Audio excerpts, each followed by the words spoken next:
Hello. Isang mapagpalang umaga po sa bawat isa. Sa pangalan ng dakilang Panginoong Jesucristo, nandito po tayo sa ikalawang bahagi na kung saan bibigyan ng buhay ang Ebanghelyo. Sa mga baguhan po, nandito tayo, may kanya-kanyang mga hanarin na walang iba.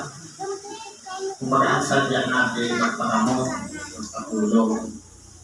Pero, ipapaliwanag ko lang po, ang karamdaman ng tao ay dalawang bahagi.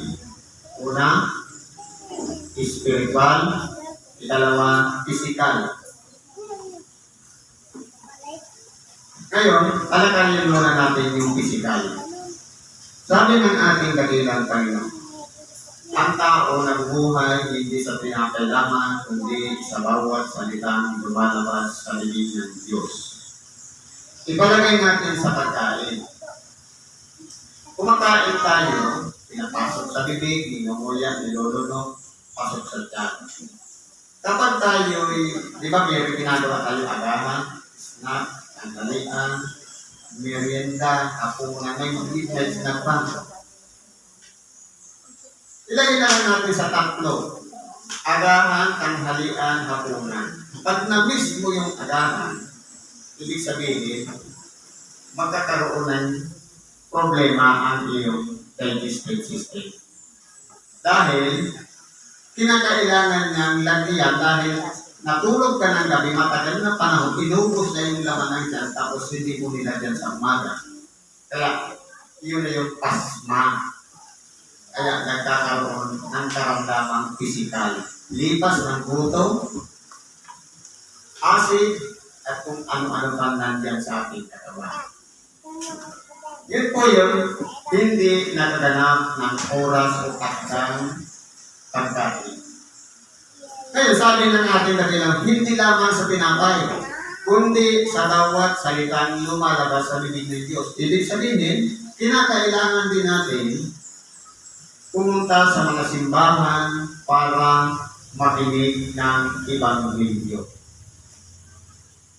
Ibig sabihin, tungkulin pala natin, napakainin naman ang ating spiritual na kalagayan sa makatuwid ang ating kaluluwa ng pagkain spiritual na walang iba ang tinapay ng buhay o salita ng Diyos.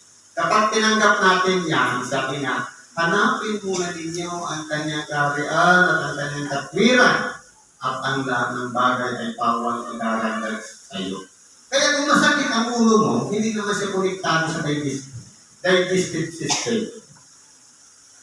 Marahil, meron tayong kasalanan. Kaya pinakailangan namin matinag ng Ebanghelyo, magsisi, nang sa ganon, kapag naramdaman natin ang pinatawad, magaling na po tayo.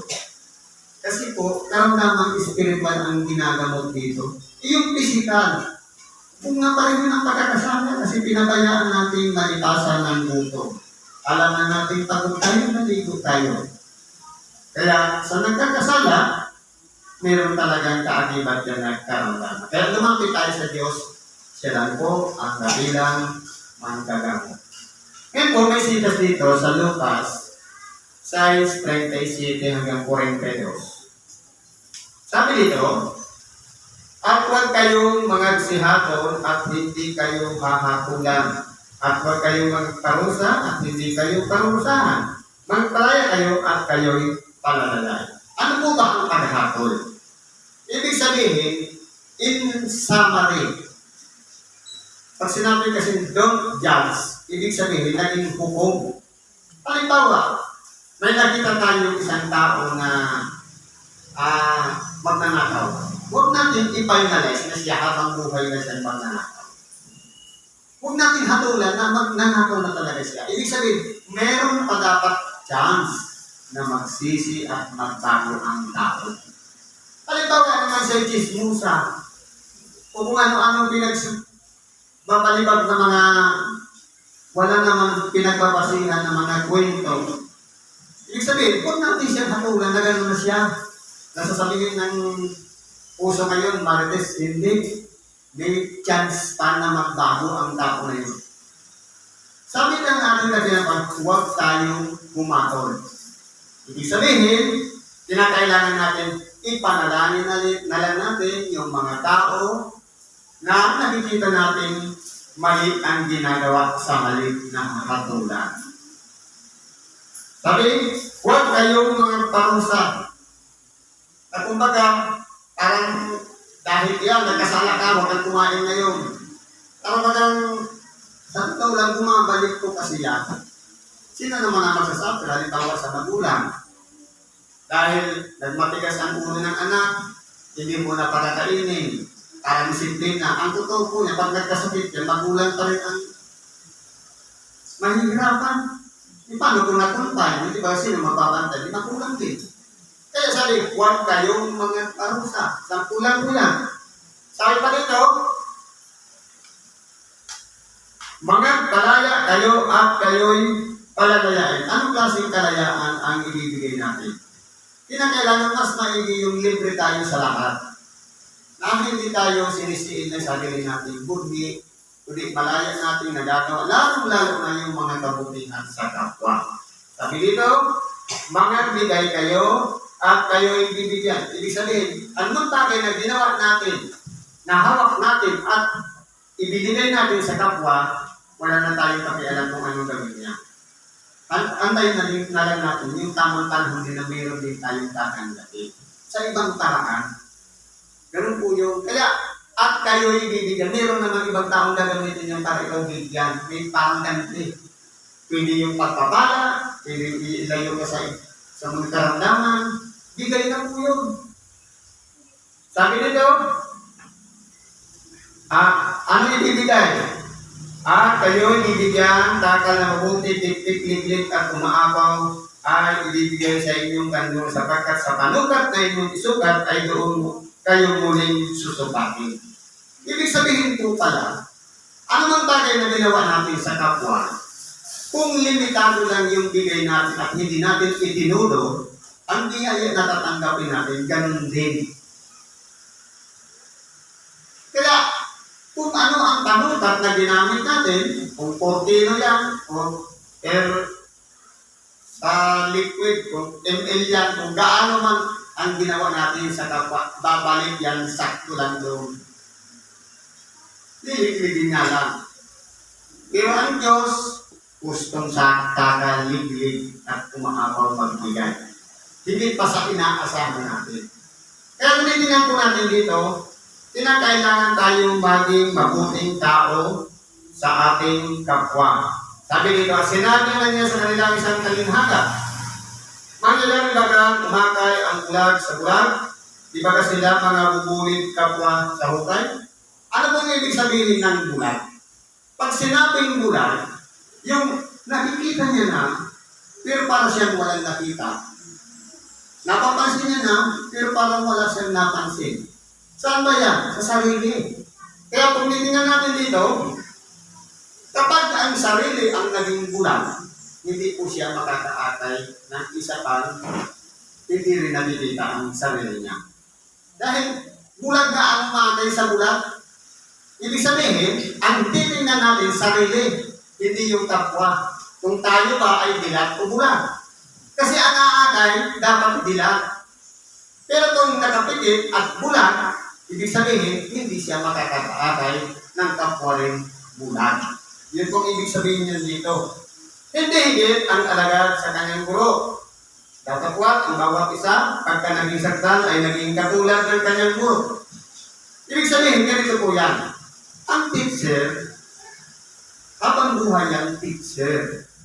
Ang estudyante, kapag naging sakdal yan, pwedeng kalibin lang ng teacher, pero hindi siya hihigit sa kanyang teacher. Halimbawa, nagturo tayo sa eskwelahan. Hindi ka makakarating, ang isang teacher nagturo sa eskwelahan. Tatanungin ng utang na loob ng estudyante doon sa teacher dahil doon siya natuto. Kahit yung estudyante nag-success, naging abogado, o naging marinero, o kung ano man nakapunta sa ibang bansa. Kahit pa yan, mataas ang level, mataas ang sahod, kinakailangan pa rin mas mataas ang respeto sa teacher na doon siya ang galing at doon siya natuto magbasa ng abakala at magkwenta dahil kung wala yun, ibig sabihin yan, hindi ka makakaangat at hindi matututo. Kaya kung titingnan po natin, sa level ng teacher, mataas siya. Pero yung tinuturuan, bagamat na-maximize niya na lahat, naganap niya na lahat, pero ka-level pa rin ng teacher. Ibig sabihin niya, hindi niya makuumusan yun. Hindi niya malalaktawan ang pagiging teacher. Ibig sabihin niya, tinuturuan tayo na maging mapagpakumbaba. Magtanaw ng utang na loob sa ating kapwa. Pero din naman dito sa paglilingkod. Yung mga nauna dito, italagay natin mga teacher dahil sila ang nagtuturo. At tayo naman, darating naman tayo sa tamang kapanahunan. Hindi, sabi nga, hindi tayo mag-aaturo. Halimbawa, merong purong ebanghilista. Siyempre, ang level ng ebanghilista, ng ebanghilista lang. Na-master naman yan, pero hindi niya hihigitan ang purong ebanghilista. Ganun po yun. Ano ba sabi dito? At bakit mo tinitingnan ang puwing na nasa mata ng iyong kapatid? Datapwat, hindi mo pinupuna ang dahilan na nasa iyong sariling mata. Ito po, palalawakin natin ang meaning nito. Tayo po, may personal na pangangatawan. Sabi nga, tingnan muna natin ang ating sarili sa salamin. Bago tayo magtuyat, bago tayo magreklamo sa ginagawa ng ating kapwa, bago tayo magpansin sa ginagawa ng ating kapwa sa atin, unahin muna natin tingnan ang ating sarili. Bakit po? Umutot lang, ang kahok naman ang umutot. Bakit ikaw hindi ka ba umutot? Simple lang yan. Naamoyan mo mabaho ang hininga ng kausap mo, bakit ikaw mabango din ba ang hininga mo? Ibig sabihin, kung ano ang meron tayo, huwag natin sasawayin o kaya tutuyain ang ating kapwa na meron din tayo.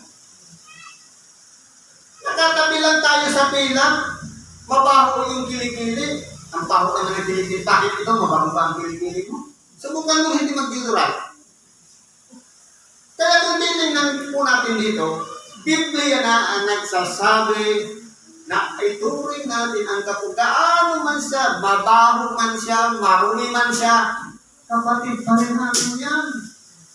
Larawan niya ng Diyos, templo ng Diyos kabuhay, sangkap ang pagkakabuo niya. May kaluluwa din niya, may katawan, may espiritu. Kaya ipairal natin yung pag-ibig sa kapwa. Kaya kung nagpipinta sa kapwa, dapat hindi po natin yung ginagawa. Kaya yung Biblia na mismo nagsasabi na hindi pwede. At paano mo masasabi sa iyong kapatid? Kapatid, pabayaan mong alisin ang puwing nasa iyong mata.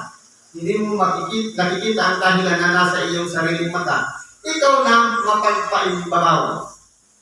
Alisin mo muna ang dahilan nasa iyong sariling mata. Kung magkagayon, makikita mong malinaw ang pag-alis ng puwing na nasa mata ng iyong kapatid. Totoo po. Paano mo makikita ang puwing na maliit, yung dahilan mas malaki pa sa mata? Ibig sabihin niyan, kapag pinapansin yung gawain na hindi maganda ng kapwa at hindi ang sarili, ang tawag diyan, mapagpaimbabaw. Kastig. Kaya magpakatotoo tayo. Iparamdam natin sa kapwa yung pag-uturingan, pantay-pantay bilang magkakapatid. Ibig sabihin, kapag mabaho, dumistansya ka na lang, huwag ka na magsalita. Kasi, nagkakasala lang tayo. Umahapon tayo sa kapwa. Kasi, lahat naman tayo umaasa sa mga ginagamit. At sabihin mong mabaho ang kilikili niyan, subukan mo rin hindi magano. Pataparehas, kung dapat parehas hindi naglagay ng deodorant, parehas ay mabaho. Subukan mo na hindi nakapaligo at hindi rin ka rin maligo. Parehas din ang amoy niya. Amoy walang ligo. Kaya ganun po, respetuhan lang sa kapwa. Tinuturuan tayo dito. Sabi dito, sapagkat walang mabuting punong kahoy na nagbunga ng masama. Totoo po. Kapag mabuti, mabuti rin ang bunga. Kapag masama, masama rin. At wala rin ang masamang punong kahoy na nagbunga ng mabuti. Tama po.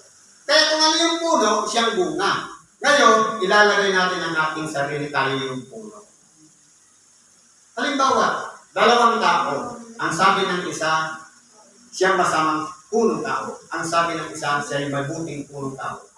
Ang masamang punong tao, ang titingnan niya, yung pintas sa kapwa. Pero pag sinin natin yung mga punong tao, may pakialam ba sila sa kapwa punong tao? Ang pagkakailan po din, ang bunga. Observe natin, yung santol, gumawa ka rin ng bunga mo bilang isang santol. Ang mangga magbunga ka rin ng sarili mong bunga. Pero hindi piling pakialaman ng bunga ng santol kung kahit ng puno ng santol ang bunga ng mangga. Kung iyan ay hindi nahinog, o iyan ay hindi nakapamulaklak, yan natin. Ipaubaya natin lahat sa Diyos. Kaya nangyayari po kasi, ito ang talata natin ng isang maliit na bahagi ng katawan, dila, mabilis magbitaw ng salita kahit masakit. Dapat i-process muna natin sa utak bago tayo magsalita. Ano pa sabi nito? Sapagkat bawat punong kahoy ay nakikilala sa kanyang sariling bunga, sapagkat ang mga tao ay di nangakapuputi ng mga igos sa mga dawan at di nangakapuputi ng mga ubas sa mga tinikan. Kaya po, kung titingnan natin, pakialaman tayo natin ang sarili natin. Gumawa tayo ng kabutihan, hayaan natin yung mga ginagawa ng kapwa sa atin. Ang mahalaga lang, tinuturuan tayo dito magpigil. Ito po ang practice ng pagpipigil. Kaya kung halimbawa, kahinaan natin ang magpigil, practicein na natin ngayon. Papunta tayo sa perfection. Halimbawa, sa isang araw, hindi ka nakakakontrol, nakakagawa ka ng 20, bukas 19 na lang. Hanggang sa unti-unti mo siya napapractice hanggang sa maging perfection na hindi ka na sumasagot o sumasabat sa mga usapan na hindi ka naman kasali. At kung gano'n, ang mabuting tao ay kumukuha ng kagalingan sa mabuting kayamanan ng kanyang puso. Bakit po? Sabi dito, at ang masamang tao ay kumukuha ng kasamaan sa masamang kayamanan. Ay, nagpasok pala tayo. So, siguro hanggang dito na lang ang may babahagi ko sa oras ito. Salamat po sa Diyos at magandang umaga po muli sa atin lahat.